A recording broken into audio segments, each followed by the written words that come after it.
Good evening, this is John Milburn for Law's 11057 Introduction to Law, and this week we're into week 10. We're 2 weeks short of the final examination, and the take-home examination we'll talk about briefly tonight. So let's quickly recap where we're at. I'm going to ask you to consider something and think of this in the context of you sitting your take-home examination in 2 weeks. To do this, I'm going to share the screen. Here we go again. See if I've got the right screen. What I'm after is AUSTLE. Can you see the Civil Proceedings Act? If you just give me a thumbs up. Yep, all right. So Civil Proceedings Act 2001, Section 8, which deals with law and equity, simply says this: equitable damages. If a court has jurisdiction to hear an application for an injunction or specific performance, the court may award damages as well as or instead of an injunction or specific performance. The reason I'm putting that section up is that I would expect at this stage that you know what that means. You probably wouldn't know what it meant before we started the course. So let's break it down. Civil Proceedings Act 2011, we know where to find that. We know that it's a Queensland piece of legislation. We know what civil law is. We know that that's contrast to criminal law. Proceedings, so it deals with court process. And we know that it was passed in 2011, and we know how to navigate to look at previous iterations of that act if need be, and amendments. We know how to find the second reading speech. We know how to find the explanatory memorandum that relates to that, or the explanatory note that relates to that. So we know all of those background things now. Now let's talk about the content. Equitable damages. We should now know what we mean by equitable. And we know that in this context, equitable is something that is contrast to legal. Damages, we know that that means a remedy, and it's a remedy of money. So we then go on to say if a court, well, we know what a court is, well, we should know what the courts are, and we should know the hierarchy of the courts. Has jurisdiction, we know that that means that some courts have the ability to hear certain matters, other courts hear different matters. Some courts have unlimited jurisdiction. So what we can glean from that is that not every court is able to deal with all matters. It says if a court has jurisdiction to hear an application, then certain things apply. So we should know what courts have jurisdiction to hear an application for an injunction or specific performance. We should also know what courts do not have jurisdiction to hear an application for an injunction or specific performance. We should know what an injunction is. We should know what an award of specific performance is.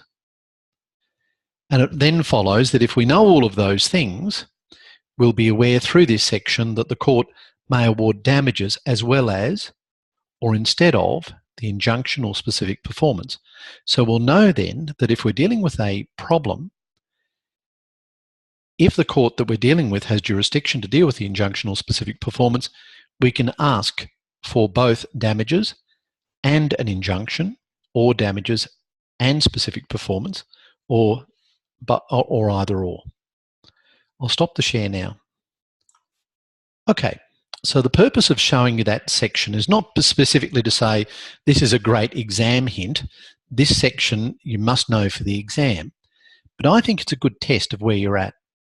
If you're struggling to understand that section, I need you to work very hard in the next 2 weeks. Any questions, comments? Did we all find that relatively easy? If you're watching this video down the track, then if you're concerned about it, then I'd urge you to do some more homework. Okay, so that's just an indication of what you might need to do.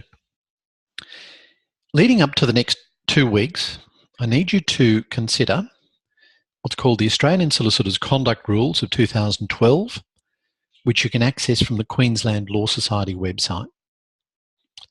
I'd also like you to refer to the Barristers Rule 2011, which is called the Barristers Rules 2011.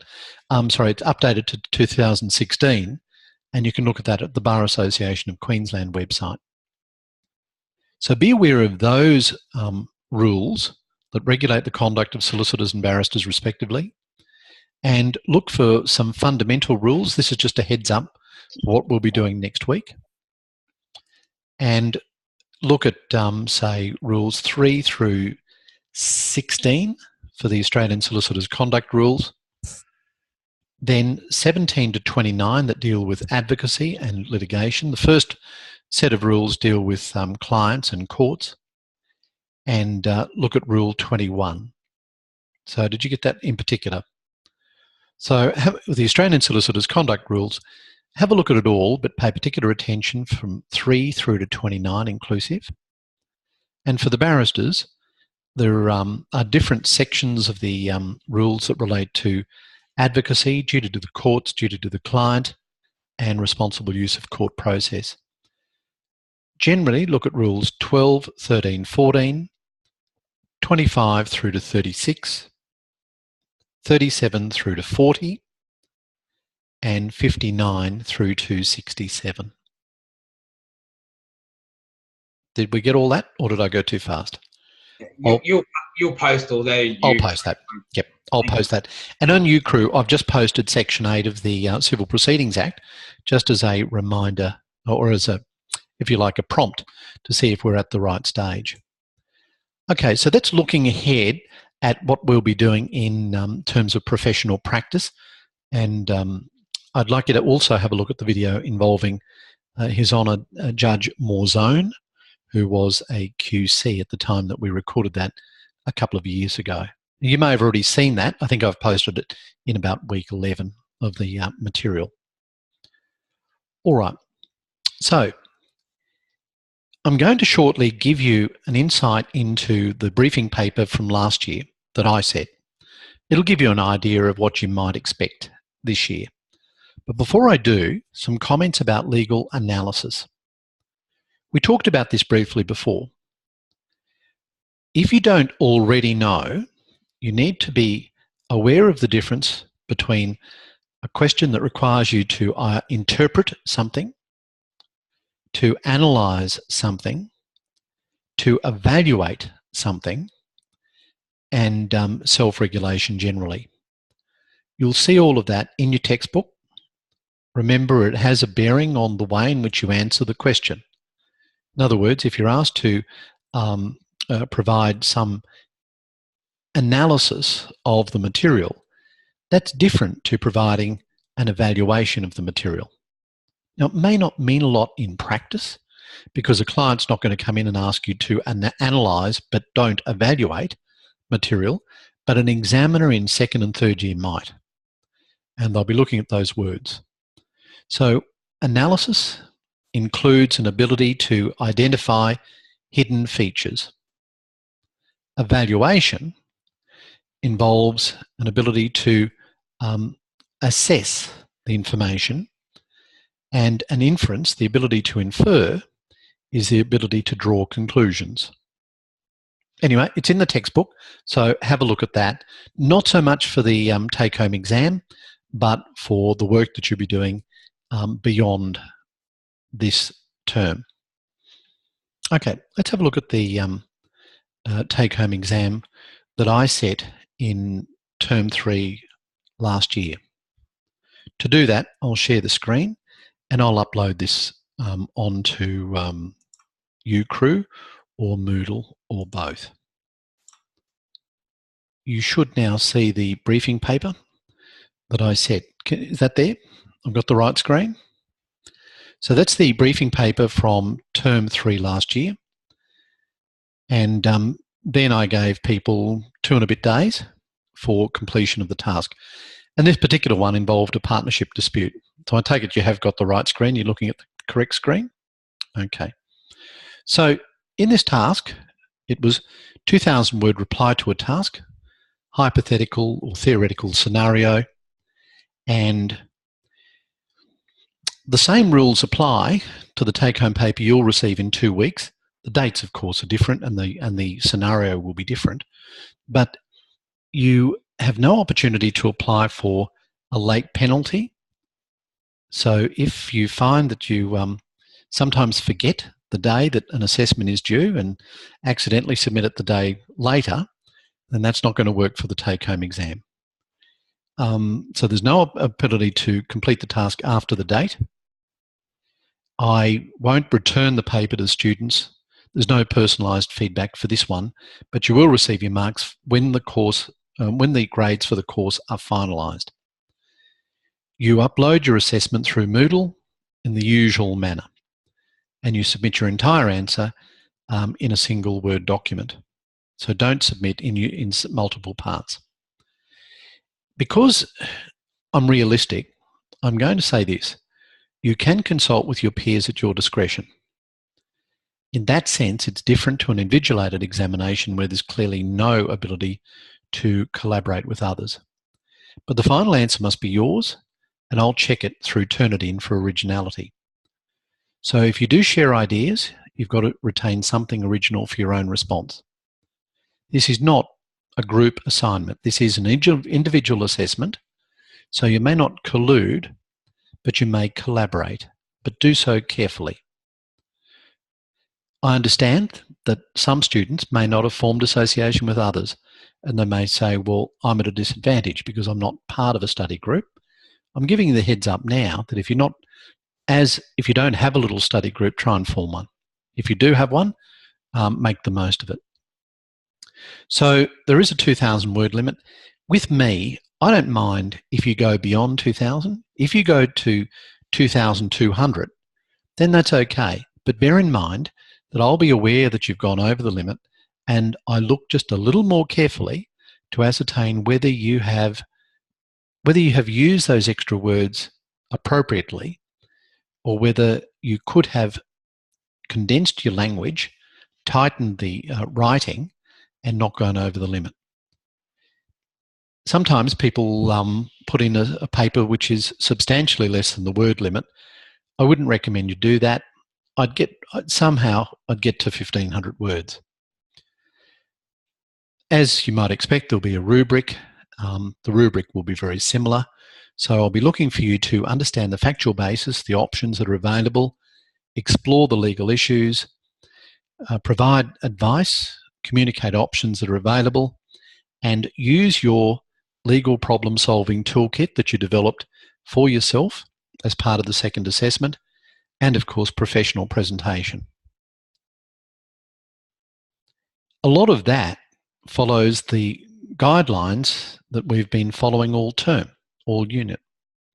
Okay, I have a particular tendency to write the paper as if you are a first-year lawyer. As I said in day one, I'm tailoring this course to those people that wish to practice in law. So in this scenario, which is very typical of what I do, you're now working in, say, a law firm, and one of the partners has asked you to do something. So in this case, you sat with the supervising partner over 2 hours, and you took notes of an attendance with the client. In this case, it was Matthew Shawcross. And the dispute related to a problem in the company where he and his fellow directors, Mark and Tony, were having difficulty. So in that scenario, I've given some background as to your client and the other parties involved, some idea of the background to the company, some financial details in relation to the company, and some indication about the personalities behind the dispute. So we then go on to say that Matthew has been doing some work independently of the work that he was doing through the company, and he was having some problems with his brother and his father, and there were some issues there in terms of how they may deal with issues where the father is showing signs of early onset dementia, concern that his father might be vulnerable to exploitation, and his brother Mark was quite loud, quite aggressive, and there's some interpersonal problems there, some substance abuse problems as well. So I then go on to quote what the client said during the interview, and the client looking to you to decide what are the options that might be available from a legal perspective. And typically, and this is quite common, your client says, I don't know what I want. Other than to say he doesn't want to negotiate or mediate, he wants to sort things out in court, and he's looking for you to generate options. So that's a pretty involved exercise. And these are the notes that you made following the brief discussion with the partner. So when the client leaves, the partner says, all right, come up with a plan of attack, give me an advice on possible causes of action, relevant legislation, case law, the courts that might hear the cause of action, the orders that the court may consider, and relevant procedural and ethical issues. That's pretty typical of many of the papers that I write, in that I'm asking you to identify the main issues, identify the sorts of actions that might be available, what are the, where do you find the legislation, the case law, what court do you proceed, what court do you go to, and are there any procedural and ethical issues that might be relevant. And I'll put this on the website, and the partner says, or I want this on my desk by 11:45 p.m. on Wednesday night. It's not that fanciful a request. And side note, I felt a bit overwhelmed and I had no idea where to start, but I remained determined and quietly confident, and then I started to write. Okay, so that's the paper that that's the paper that I asked people to sit in the take-home paper last year. When you first look at that paper, you're entitled to think, I am overwhelmed and I don't know where to start, and it's too hard for me to do. If you have that feeling at first reading, that's natural.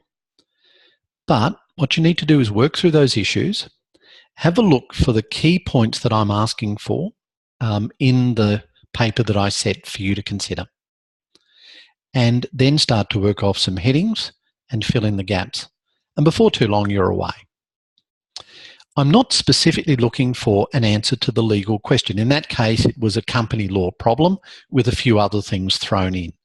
I'm not looking specifically for that advice, but more typically, I'm looking for an indication that you can identify the main areas, you can identify the main pieces of legislation, some case law, and importantly, what are the options in terms of going to court? So tying it all in together. Are there any questions about that take-home exam? Yes, David?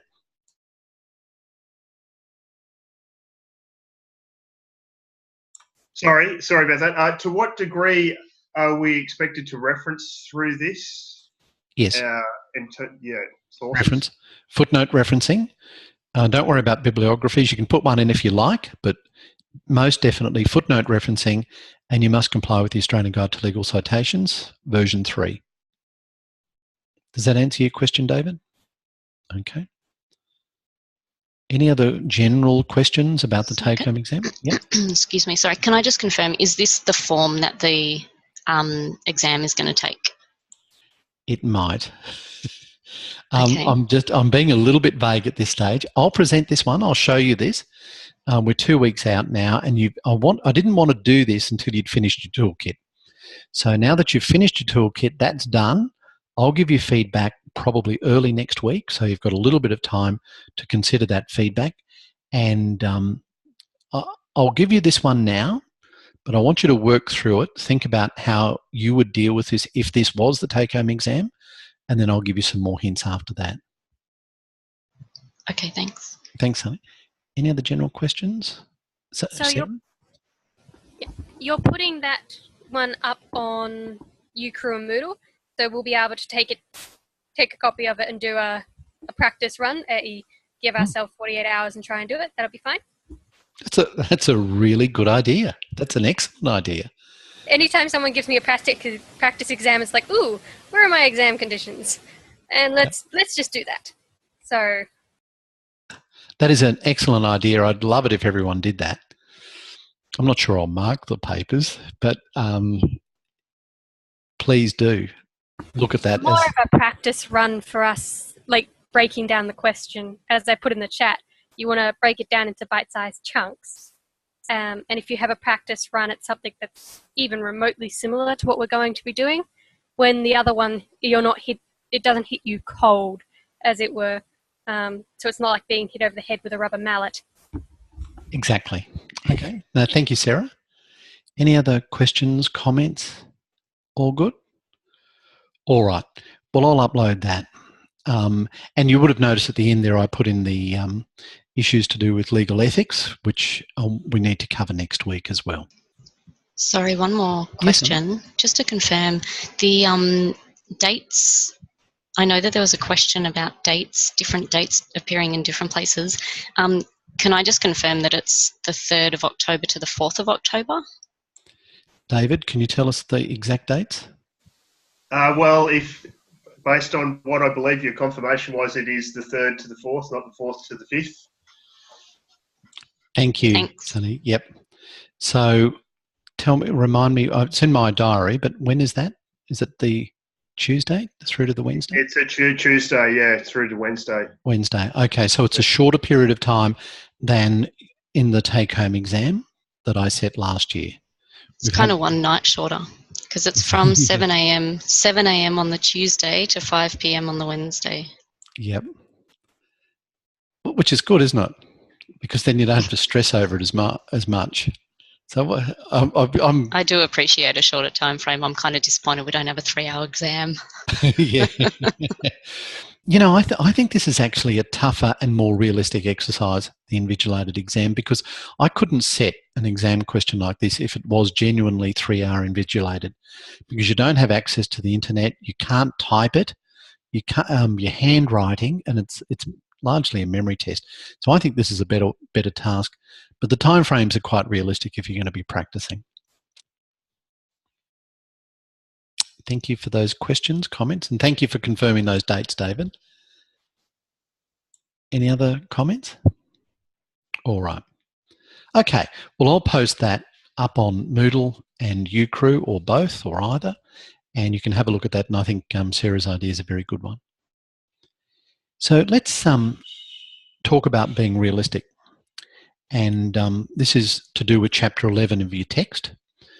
So at pages 384 to 386, there's some commentary on judicial activism. I always think of the Mabo decision when I think of judicial activism. It's where the courts have been proactive in creating something that didn't already exist. So in the Mabo decision, the High Court recognised the existence of native title. People criticise judicial activism on the basis that judges are second-rate lawmakers, and shouldn't be making legal policy, and it offends against the separation of powers, but it is something that you might be aware of. The rule of law is important. That's also in the text. Many of you dealt with the rule of law in your toolkit. Just speaking of the toolkit, can I just give this brief feedback? And that is to say, my approach to the toolkit will be that I'm really quite pedantic. You won't necessarily lose a lot of marks for some of the pedantic commentary that I include in your feedback. But my rationale is this. You're in first year. In second year, we're looking much more at the substance and not so much at the form. But as an examiner, which is like a client, you can't help but look at the form. And if I'm doing if I'm marking a second or third year exam and I see inconsistent spacing, poor referencing, spelling mistakes, poor examples of grammar, it might annoy me, but I won't necessarily make any comment about those issues. But I will make comment about those issues in first year.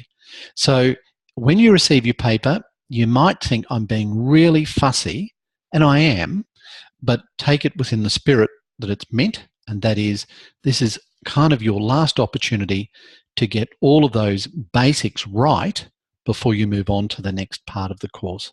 So I hope you understand that when you see the feedback and think I'm not just being completely over the top in terms of criticism about little matters. But, and I'm looking very hard. Some of the papers I can say, I've had to look really hard to find any mistakes. I've been able to find some on every ones that I've done so far, but if you only have a few little minor comments, that means that you've done very well. Okay. Are there any questions so far about the course, anything that we've been covering? Let's go on to access to justice. This is chapter 12 in your text. Access to justice is an important topic in the study of law because not everyone has access to justice in a whole range of areas. So in criminal law, many people represent themselves. Family law, it's the same. There are issues in terms of people's ability to provide instructions, give appropriate instructions, or even have representation. So there are different areas where there is limited ability to obtain some information or assistance. Criminal law, family law are typical examples. But I do want you to think about where you might access free legal assistance and consider volunteering in those areas of practice so that you can feel more involved and gain valuable experience. So the areas of practice might be, say, in mental health or guardianship, child protection, or immigration law. There's plenty of opportunity, or environmental law, plenty of opportunity to assist people that are looking for people to assist them. When it comes to practice, there is an overriding issue of procedural fairness. And always keep this up your sleeve, that if you feel that something's not quite right, then you may be able to argue procedural fairness and natural justice as your main arguments in support of what you think is not correct. So if you feel that you're not getting a fair hearing, or there's exhibiting of bias, or there are issues where you haven't had an opportunity to test the opponent witness, for example, then these are issues to do with procedural fairness. And in that regard, have a look at some of the basic rules. For example, there's a rule in Brown and Dunn in criminal law, the and being V, as in Brown versus Dunn.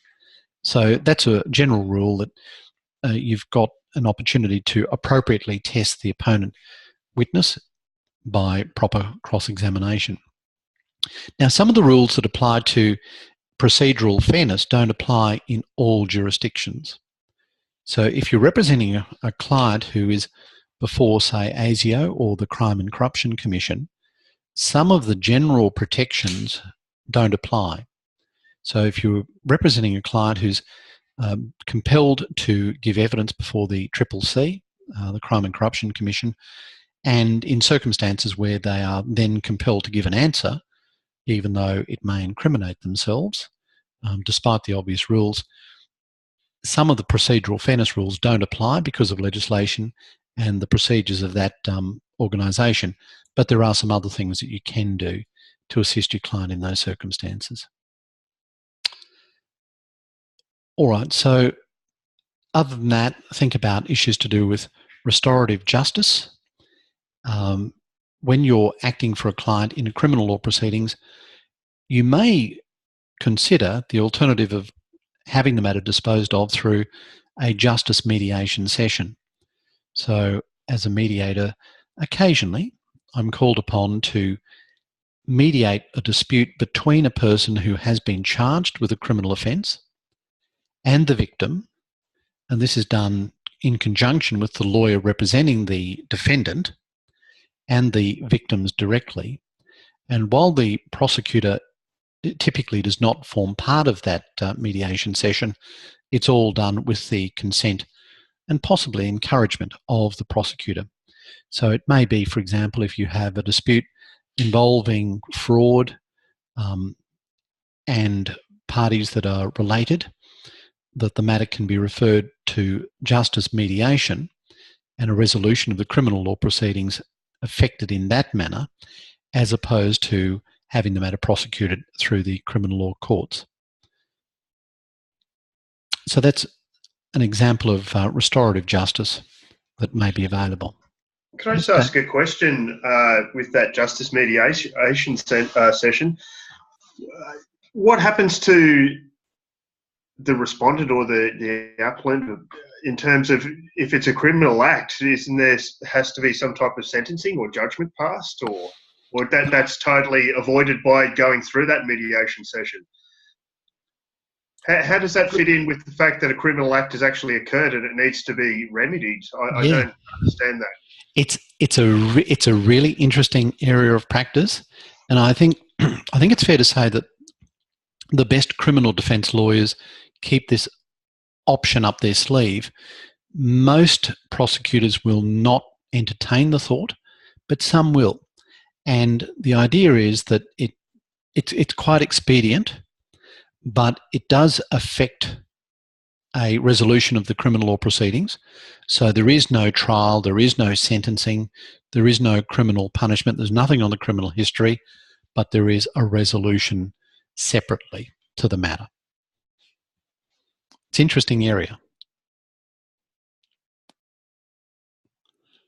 I'm still confused, I have to admit. I don't quite get how it all fits together. No, and the reason I'm mentioning it now is that it's only used in limited circumstances, but I do want you to keep it up your sleeve.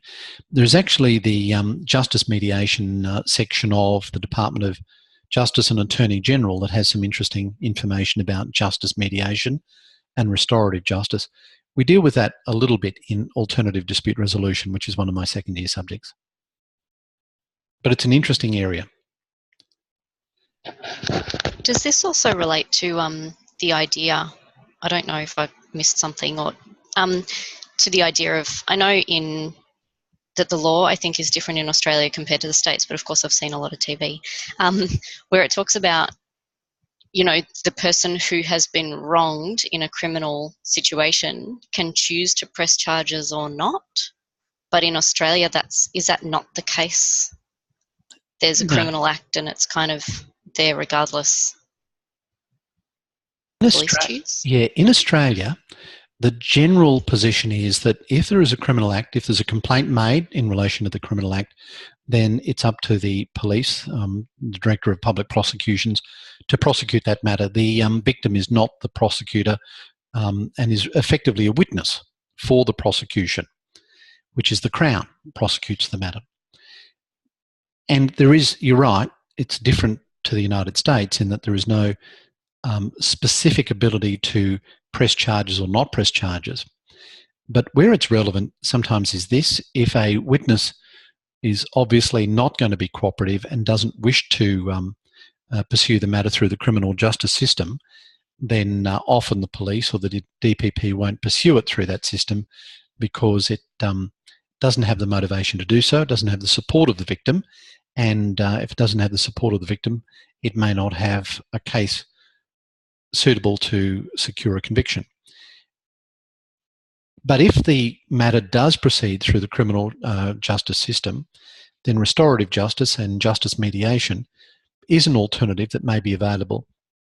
And if it works, it will resolve the matter without it proceeding through the court system. So that's a long answer to a simple question. No, that makes sense. That actually ties it exactly to what I thought we were talking about. Okay, great. Thanks. Thank you, Sundari. All right, so do have a look at that. Access to justice, I'd recommend that you look at, say, the Legal Aid website. Get an idea of when people might be eligible to obtain legal aid funding.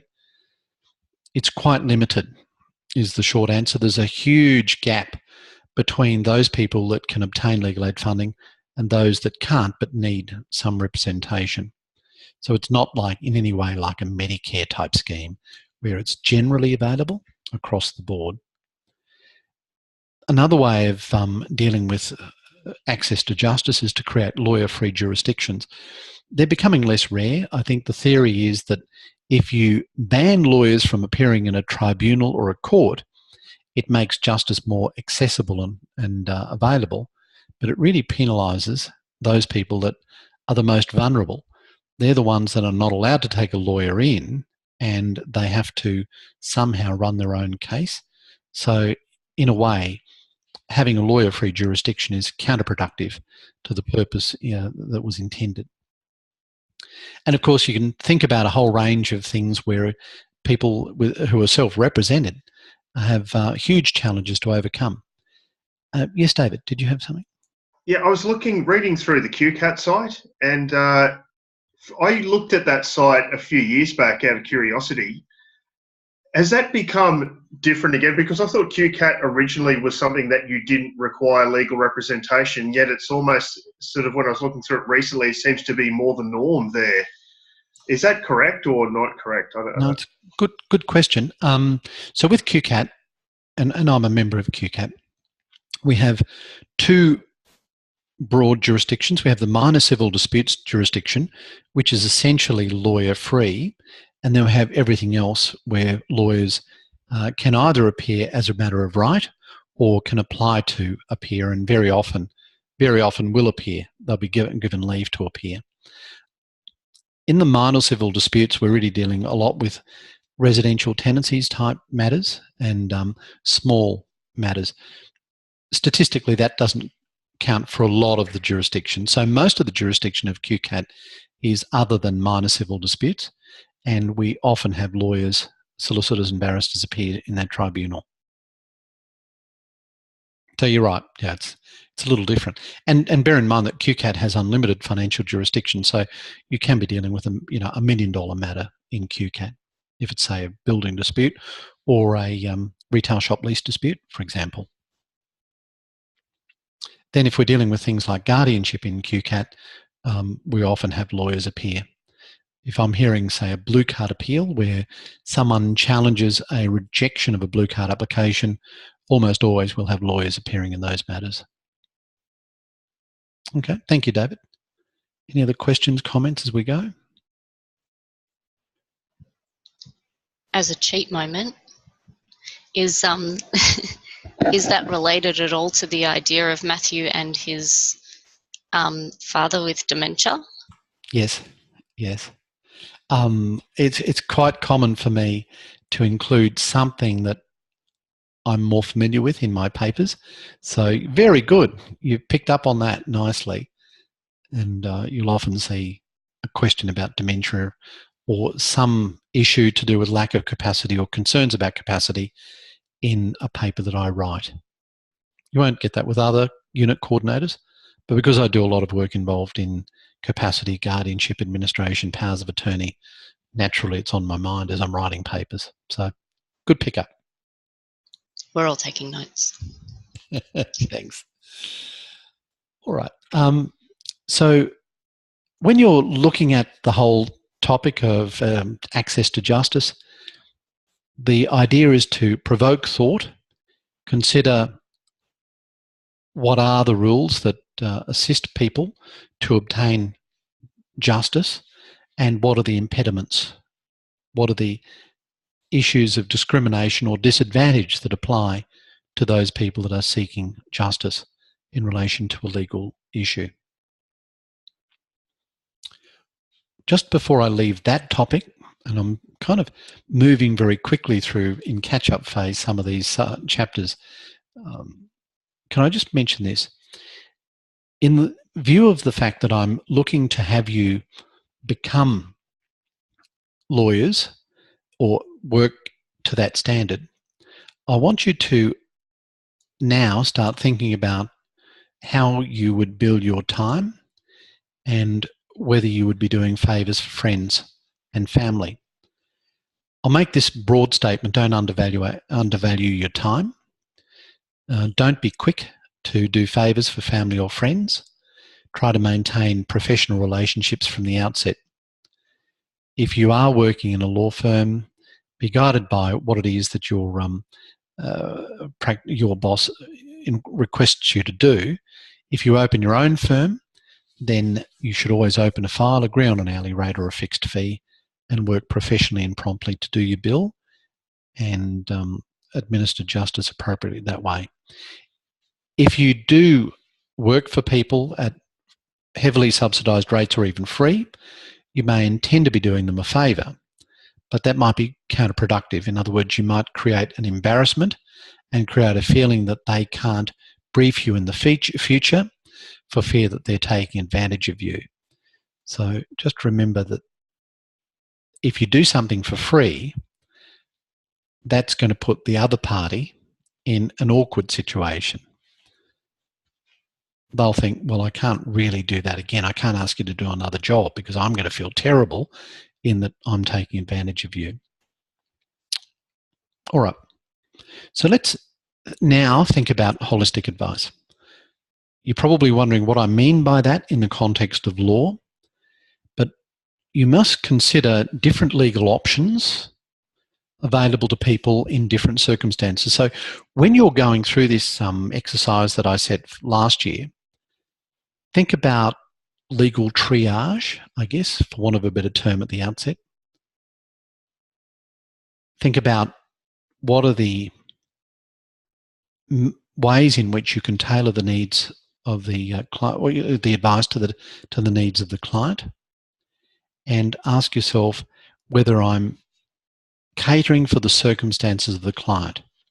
See, the advice that you give to clients who are well-educated, coherent, and able to cope with a degree of complexity may well be quite different to the advice that you give to a client who is elderly, frail, having difficulty with capacity issues. So the advice to some degree, I think, needs to be tailored to the person that you're dealing with.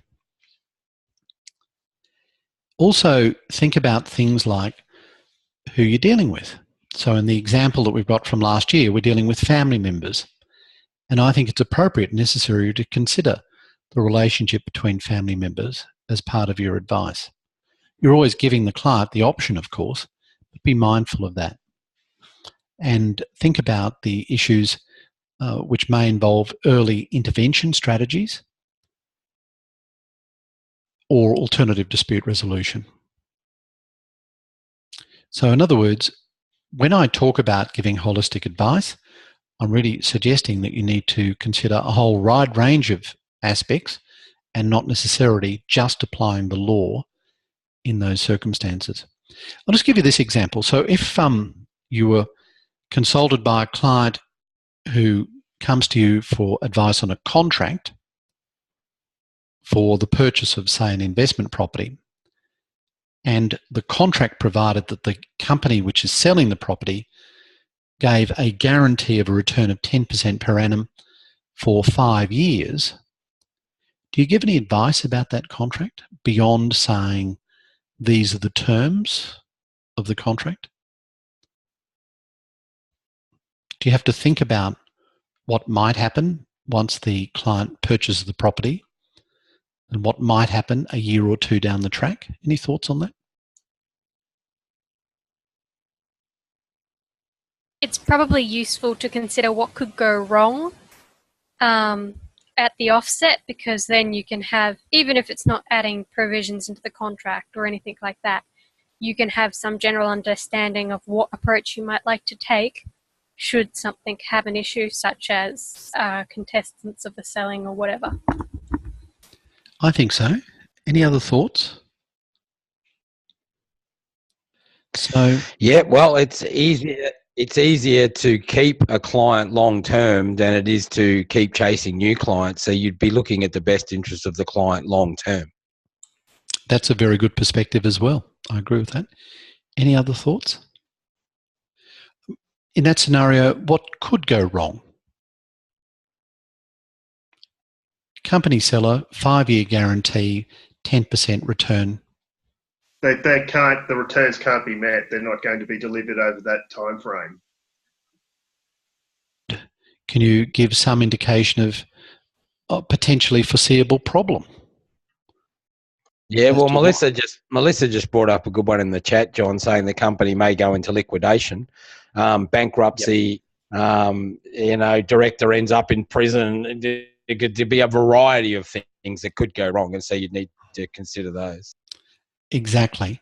And sorry, I didn't see. Yes, Melissa, I can see that now. company may go into litigation. And thank you, Nicholas. Not to mention that it might have even been an outrageous claim to start with, an outrageous offer to start with, or as in contract law, they talk about mere puff and all sorts of things like that. Yep, that's an aspect of it as well. Yep. And it may be that your client is just really not suited to that type of investment.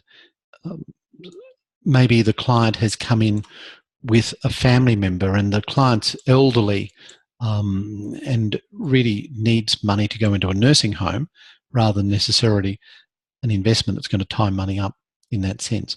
So you've got to be very careful about this, going beyond the brief, but I think you need to consider it as part of your ethical obligation. I guess in that scenario, what I was looking for is the one that Melissa picked up on and that Nicholas mentioned, and that is you've got a company with a guarantee, but no personal director's guarantee to support that company guarantee. And if something does go wrong and the client complains, then you may find yourself having to explain why you didn't raise that issue as a matter of concern upon complaint. Where would a client likely complain, or to whom would a client likely complain, say in Queensland, if there was an issue of that nature, or any issue? Do they complain to the Law Society? They can, and that's where the complaints were previously dealt with, but the Law Society will probably flick it on to a different organisation or institution. I think it's answered in the chat again, John. Legal Services Commission, Lisa and Melissa have mentioned it both. Excellent. Yes, the Legal Services Commission. So I would urge you to have a look at the Queensland Legal Services Commission. Has anyone had a look at that website? Mr. Paul Clawson is our commissioner. Anyone had a look at that? Mr. Clawson was an Attorney General for Queensland. All right, have a look at the Legal Services Commission website, and that will have some good information. I'd like you to do that in the conjunction for, there we go, Nicholas has got it, www.lsc.qld.gov.au. I'd certainly like you to look at that site prior to any discussions that we have next week in relation to ethical issues.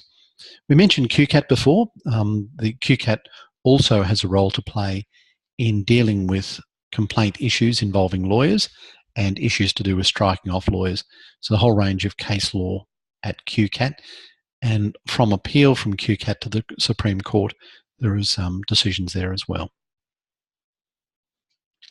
At this stage, I'm normally talking about a scenario where I ask you to consider what options are available to a client in different circumstances. So we might touch on that next week as well.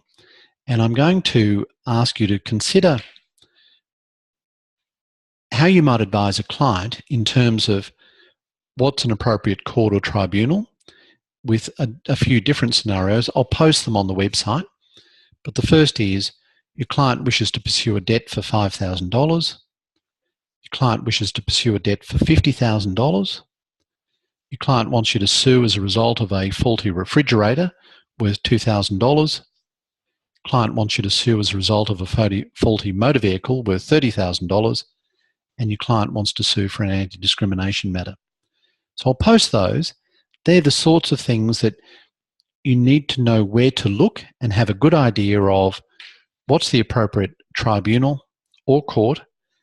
Does the court or tribunal have jurisdiction to make the order that you want?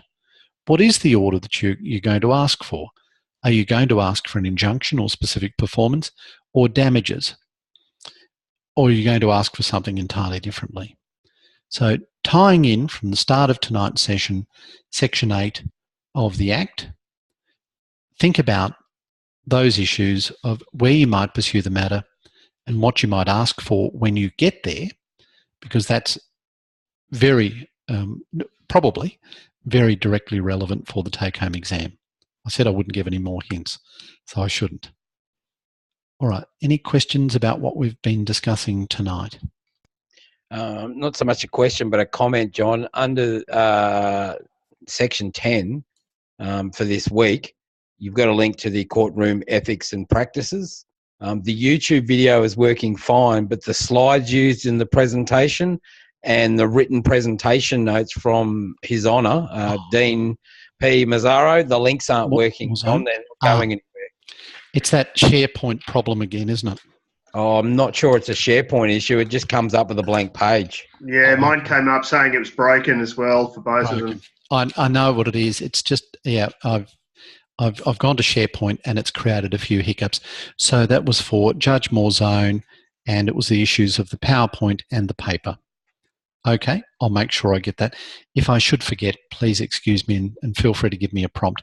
Thank you, Nicholas, David, for raising those issues. If there are any other broken links, please let me know. I can let you know that they were all fine last year, but obviously changing to SharePoint has created some difficulties. Not that I'm bagging SharePoint, it's great. It's a great facility. All right, are there any issues, questions? Gay says, how much should we know about injunctions and where should I be looking? Yeah, you do need to know about injunctions. You need to have some idea of what it means and some guidelines in relation to it. Last week, did I talk about some of the material in relation to practice directions for Morava injunctions and Anton Pillar orders? I suspect I didn't. All right. You're all looking at me thinking, what's a Morava injunction? What's an Anton Pillar order? I'll provide some material in relation to that as well. That's advanced. We're now really talking second year civil procedure. So don't get too hung up on it, but I will provide this material so that you've got an idea of where we're headed when we talk about injunctions and what some of the practical aspects of applying for an injunction is. Anton and Morava. Okay, I'll put that up for some reading as well. So the answer is, Gay, yeah, I do want you to know something about injunctions. All right, all good. Next week, professional ethical behaviour, chapter 13.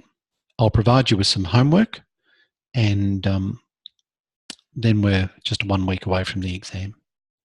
All good? Okay, I'll stop recording now. For those that are watching this session, on the recorded session, please undertake the same homework and hopefully we can see you live. Thank you.